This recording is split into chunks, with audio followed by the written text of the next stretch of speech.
Buenos días, doctor Esteban, queridos compañeros. Para mí es un placer estar con vosotros. La verdad es que desde la época de residente tengo muchos amigos hepatólogos y gracias a la Junta Directiva de la AEH. Bueno, me han encargado que hable de este tema o que haga unas recomendaciones sobre el tratamiento del paciente coinfectado por VIH y por virus de la hepatitis C, ¿vale? Yo quería comentar en primer lugar que esto es conocido, en España la presencia de virus C en los nuevos diagnósticos de VIH ha disminuido de manera drástica desde el año 97, en paralelo con el descenso de uso de drogas por vía parenteral como mecanismo principal de la transmisión del VIH. En el año 97, el 80% de los pacientes nuevos y naive que llegaban a nuestras consultas tenían hepatitis C con PCR positiva. 10 años más tarde, 10 años después, en el 2007, había bajado esto al 18% y a día de hoy os puedo decir que debe estar en el 6%. En segundo lugar, las estimaciones más recientes cifran en un 30% la prevalencia de infección crónica por virus C definida por PCR positiva. Deciros que esto hay que revisarlo porque esas estimaciones son de datos publicados en el año 2002 y que reflejan lo acontecido en el año 2010. Luego es obligado, esto hay que revisarlo porque el tema está por muchas razones. La incidencia es menor, muchos pacientes se han muerto, se han tratado muchos y esto hay que verlo de nuevo. Tercer punto, los genotipos predominantes es el 1, 57-61%, en función de los grandes estudios, el 4, un 15, un 20%, y luego el 3, entre un 12 y un 15%. Y ya lo ha comentado Conrado antes, muchas de las nuevas infecciones por virus C se dan en hombres que tienen sexo con hombres, con prácticas sexuales de riesgo que se presentan a menudo en forma de hepatitis aguda. Deciros que los hombres que tienen sexo con hombres normalmente no tienen hepatitis aguda. Y esto se da en unos contextos, en el fondo lo que subyace es una pérdida de miedo, un excesivo optimismo por los avances en el VIH. Normalmente esto suele ocurrir en un contexto de sexo en grupo, coito anal sin preservativo, muchas veces nuevas tecnologías, esto se organiza a través de Internet, hay consumo de drogas y suele haber infecciones de transmisión sexual. De hecho, en muchas ocasiones estas hepatitis agudas se diagnostican en paralelo con sífilis u otras enfermedades de transmisión sexual. Quería decir que en los pacientes coinfectados la fibrosis hepática progresa más rápidamente y existe más riesgo de evolución a cirrosis y de descompensación que en los monoinfectados por virus C, y que a esto contribuye no solo la inmunopresión y el consumo de alcohol, sino probablemente también la acción directa del propio VIH. También esto hay que ponerlo, mucho de lo que sabemos de la historia natural de la coinfección es de una época donde recogimos, pero los pacientes tenían un legado previo de comorbilidad, de estilos de vida, de consumo de tóxicos, de tratamientos insuficientes. Y probablemente una persona que se diagnostica de ambas infecciones hoy y que se trata correctamente el VIH, habría que ver de qué manera el control del VIH y los hábitos de vida saludables se podría sustentar. Sí que deciros que por diferentes motivos la coinfección, diferentes motivos es el efecto de cada virus por separado, amén de mecanismos comunes como es activación inmune, inflamación, puede favorecer la progresión no solo de la infección por VIH, porque por el hígado sabemos, ya lo habíamos dicho, pero de otras comorbilidades como la enfermedad cardiovascular, la diabetes, el cáncer, la insuficiencia renal, la osteoporosis y el deterioro neurocognitivo, patologías que son ahora muy prevalentes en nuestras personas. Los pacientes infectados VIH crecen, cumplen años como sus médicos y ahora en nuestras consultas el control del VIH ha caído en importancia y todas las comorbilidades están creciendo en importancia. Voy a comentaros un poquito la visión general, qué es lo que hay que hacer, hablar del tratamiento del VIH y del tratamiento del virus C. Del VIH, como muestra, un botón. En primer lugar, este es un estudio colaborativo español de biopsias repetidas, 135 pacientes coinfectados que tienen 2 biopsias al menos, separadas como mínimo un año, esto no es fácil de hacer, con revisión centralizada de la histología, y aquí veis un poquito todo lo que está a la izquierda, sería bueno, y a la derecha malo, y veis que de manera independiente el tener la carga del virus del VIH indetectable, es decir, el buen control del VIH, reducía la progresión de la fibrosis entre las biopsias, definida como al menos un estadio en la escala Metavir. Desde el punto de vista clínico, pues tenemos este paper publicado en el 2003 de la Corte de Bonn, en donde os invito a ver pues estas gráficas donde se muestra mortalidad global, mortalidad de causa hepática y diferentes líneas de colores. En amarillo, pacientes sin tratamiento.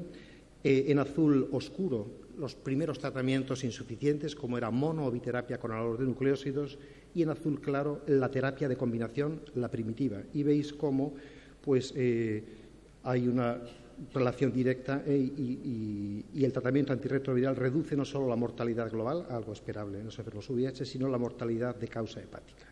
Incluso en pacientes avanzados a partir de su primera descompensación, aquellos que reciben tratamiento antirretroviral les va mejor desde el punto de vista de la mortalidad global que de la mortalidad hepática, como reflejó este estudio del AIDS por el grupo andaluz de enfermedades infecciosas. ¿Sobre qué fármacos utilizar? Deciros que en general pues no suele haber, existe, o sea, todas las personas que tienen infección por virus T tienen un riesgo pues 2 o 3 veces superior de tener elevación de transaminasas, pero el problema surge en enfermedad hepática avanzada, especialmente en estadios Child-Pugh-C, ¿vale?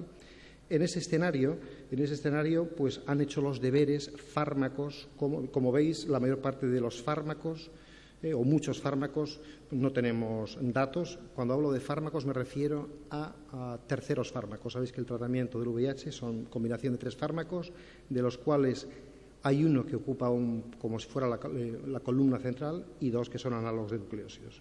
De estos primeros, pues están hechos los deberes con fosamprenavir, que es un inhibidor de la proteasa de los primeros, y ahí pues sí que hay que ajustar y reducir las dosis, y tenemos fundamentalmente a raltegravir, que es un fármaco que tiene hecho buenos estudios farmacocinéticos, incluso en pacientes cirróticos Child-Pugh-C, con lo complicado que sabéis que es hacer ensayos clínicos en esta población, y realmente apenas se altera y la mínima alteración que hay, la exposición de raltegravir no tiene ninguna consecuencia. Luego probablemente sea un fármaco pues con un perfil bastante bueno para esta situación. Luego, con el tratamiento antirretroviral, yo os diría que es una prioridad en los pacientes coinfectados por virus T, dado que el control de la replicación mejora la respuesta inmune y enlentece la progresión de la enfermedad hepática, incluso en pacientes con cirrosis descompensada. En pacientes con función hepática conservada puede utilizarse cualquiera de los fármacos antirretrovirales, y en pacientes con insuficiencia hepatocelular, Child, B o C, el margen terapéutico de los inhibidores de la proteasa es superior al de favirencina y virapina, y en este escenario, como os dije, raltegravir es un fármaco seguro que no precisa ajuste de dosis. Con respecto al tratamiento de la hepatitis C, ¿cuándo iniciar el tratamiento de la hepatitis C? Son 2 infecciones y vamos a verlo desde el punto de vista del VIH. Desde el punto de vista del VIH, y empezamos con los CD4, el primer problema es que en los ensayos clínicos ha habido muy pocos pacientes incluidos con cifras bajas de CD4. Luego es difícil estudiar el efecto de esta cuestión. De hecho, en los 3 grandes ensayos clínicos basados en interferón, el Apricot, el Ribavic y una CTG, no se encontró una asociación entre la cifra basal de CD4 y la respuesta viral sostenida, aunque en un estudio anidado y retrospectivo del ensayo clínico Apricot se vio que la respuesta viral sostenida era inferior en pacientes que tenían CD4 menos de 350 y infectados por genotipo 1. La respuesta viral sostenida era independiente de la cifra de CD4 para los genotipos 2 y 3. ¿Qué decir con respecto a la carga viral? Mucho de lo dicho de la carga viral es igual a los CD4. En general, en los ensayos clínicos se han incluido pacientes bien controlados. Aquí os traigo una corte comunicada en el CROI del año pasado y que está ahora sometido a revisión en una revista, en donde veis el efecto de tener carga viral detectable en la respuesta a interferón-ribavirina en cerca de 1.700 pacientes tratados en España en 19 centros. Aquí veis pues un poquito como grupo de control son pacientes que tienen tratamiento antirretroviral y carga de VIH indetectable. Eso es la categoría de referencia. Como veis, y empezamos por abajo, el no tener tratamiento antirretroviral y tener carga viral detectable, pues normalmente estos son pacientes que no tienen tratamiento antirretroviral porque tienen cifra de CD4 elevada y tienen carga viral detectable, porque no los estamos tratando, esos pacientes responden igual. Después tenemos este grupo de pacientes que son carga viral indetectable sin tratamiento antirretroviral. Estos son una minoría de pacientes infectados por VIH, son los controladores de élite. Tienen el VIH, pero como si no lo tuvieran, porque pues son pacientes en los cuales la cifra de CD4 no desciende. Esos pacientes no tienen. Realmente, a los que les va peor son aquellos pacientes que tienen tratamiento antirretroviral y carga viral detectable de VIH. Estos son pacientes en fracaso virológico al VIH. Tienen tratamiento y tienen fracaso. El problema es que no sabemos hasta qué punto es la carga viral o son pacientes, estos son pacientes que son malos cumplidores del tratamiento antirretroviral y, por tanto, pues es difícil. La duda es si fracasan porque tienen carga viral detectable, que parece que no, sino porque probablemente sean malos cumplidores. Por tanto, desde el punto de vista del VIH, podríamos decir que si la hepatitis se detecta en estadios poco evolucionados de la infección por VIH, con CD4 por encima de 500, se puede considerar iniciar el tratamiento del virus T antes que el tratamiento de la infección por VIH. Se puede considerar, no es que uno tenga que hacerlo. Pero, desde luego, se aconseja iniciar primero el tratamiento del VIH en aquellos pacientes con cifras de linfocitos T, CD4+, inferiores a 500. Veamos ahora cuándo iniciar desde el punto de vista de la hepatitis T. Desde el punto de vista de la hepatitis T sí que tenemos datos generados en nuestro país en la corte de GESIDA. Es una corte de pacientes tratados entre el 2000 y 2008. Los 3 primeros años la información retrospectiva, desde el 2003 en adelante prospectiva. Esto es una corte monitorizada. Bueno, pues ahí se vio que en la época y tras una mediana de seguimiento de 5 años, lograr respuesta viral sostenida reducía la mortalidad global, la mortalidad hepática y la mortalidad no relacionada ni con el hígado ni con el SIDA. Además, curiosamente, aquí tenéis lo mismo expresado pues con tasas por 100 pacientes años, ¿vale? En verde aquí veis los pacientes que logran respuesta viral sostenida y en amarillo lo que no, además de reducir la tasa de muerte global, de muerte hepática, de muerte no relacionada. Lograr respuesta viral sostenida reduce la progresión de la infección por VIH, algo que estamos investigando por qué ocurre, y desde luego la descompensación, el hepatocarcinoma y el trasplante hepático. Luego los beneficios de tratar a los pacientes con infectados desde el punto de vista de los desenlaces clínicos pues es manifiesto. Es más, este año hemos comunicado en esa misma corte que incluso en el grupo de pacientes que no tienen fibrosis avanzada, es decir, aquellos con pues, fibrosis nula, leve o fibrosis o F2, incluso en esos pacientes, con 600 pacientes, seguimiento medio de un año, aquí tenéis las tasas en gráfico y aquí los datos numéricos, pues incluso en ese grupo de pacientes, respuesta viral sostenida reduce al cabo de 5 años mortalidad hepática, progresión a SIDA, descompensación, lo que no reduce la incidencia de hepatocarcinoma porque les queda mucho trecho, pues, como bien sabréis, porque no parten de cirrosis. De hecho, en un análisis ajustado, la respuesta viral sostenida se asocia de manera significativa con una reducción del riesgo. Aquí pudimos demostrarlo, que para F2, desde luego, pero para el grupo de F1 y F2 probablemente no. No sabemos si esto es un problema, es un error, pues, un problema de tamaño muestral o de seguimiento, porque en el F0 y F1 sí que se obtienen mejorías en el fibroscan, en la fibrosis. Por tanto, desde el punto de vista de la hepatitis T, yo creo que debemos de plantearnos que se debe de considerar el tratamiento del virus T en todos los pacientes infectados por VIH. El tratamiento está indicado en pacientes con fibrosis significativa, F2 según Metavir, o el punto de corte que queramos, pues según el fibroscan, y de forma prioritaria en aquellos con fibrosis avanzada, fibrosis en puente o cirrosis, o con manifestaciones extrahepáticas graves. En los pacientes con fibrosis nula o leve se debe de individualizar la decisión terapéutica. ¿Qué pautas terapéuticas se recomiendan para el coinfectado? Bueno, si rebobinamos y vamos a la época del PEG-RIVA, lo que sí vemos, veis, son grandes ensayos clínicos y aquí veis genotipo 1-4 en rojo, genotipos 2 y 3 en verde, global y global en azul. Pues veis que en general las respuestas eran bastante pobres. Pero tenemos que considerar eso, que eran pacientes con, como os dije antes, con muchísimo legado comorbilidad del VIH, con bastante patología psiquiátrica, con unos tratamientos para el VIH que entonces eran complicados, difíciles de cumplir y que asociaban mucha toxicidad. No es, yo creo que raro, pues que obtuviéramos menor eficacia y, entre otras cosas, porque los efectos adversos y toxicidades graves eran más altas. La cosa está cambiando. No se deben de comparar entre sí ensayos clínicos, pero uno no puede obviarlo. Y si miramos, por ejemplo, a las pautas de antivirales directos con PEC-RIBA, aquí veis en azul oscuro los ensayos clínicos en pacientes coinfectados y en azul claro los pacientes monoinfectados, ¿no? o VIH negativos, pues veis que tanto con telaprevir PEC-RIBA, con simeprevir PEC-RIBA, con faldaprevir PEC-RIBA y con sosubir PEC-RIBA, pues las cosas parece que funcionan igual. La N en algunos de los estudios es pequeña. Incluso con las pautas libres de interferón, y aquí tenéis, pues, por ejemplo, cómo funciona la combinación de SOF-RIBA en los diferentes genotipos, 1, 2 y 3, el 3, 12 o 24 semanas, en VIH positivos, azul oscuro, VIH negativos, azul claro, y veis, pues, que realmente incluso en algunos estudios la proporción de pacientes con respuesta viral sostenida es superior en los pacientes VIH positivos, ¿vale?